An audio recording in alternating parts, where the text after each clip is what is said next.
सुतल भगिया जगावे वाली। जय जय मैया शेरा वाली। पूरा दुनिया चलावे वाली, सुतल भगिया जगावे वाली। शेरा वाली हई, शेरा वाली हई, शेरा वाली हई, शेरा वाली हई, शेरा वाली हई, शेरा वाली हई।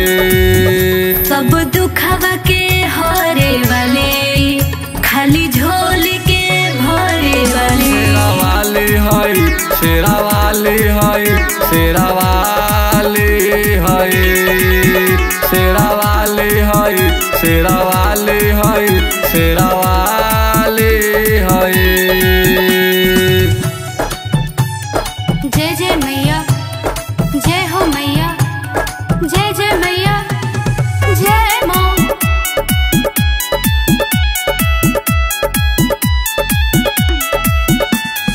इनकर महिमा पूरा जन संसार हो।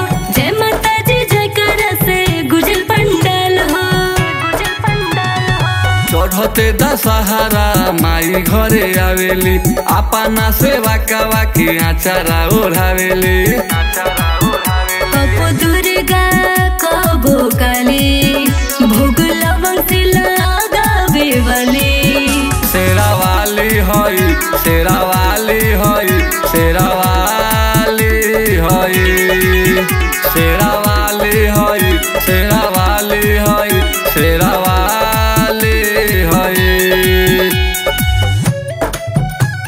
जय जय मैया, जय हो मैया, जय जय मैया, जय माँ। मिथिलेश भोजपुरिया।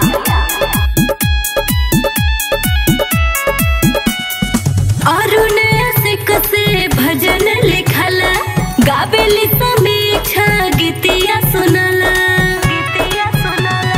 शंभु सजन कहे बारी कन कन में, अमृत के धार बहे माई के चरण में। अच्छा सुना, केहू दुआरा से लौट न खाली, सुखल फूलवा खिलावे वाली।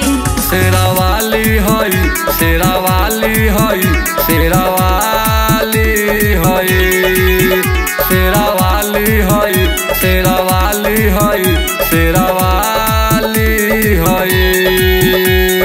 बुझलू।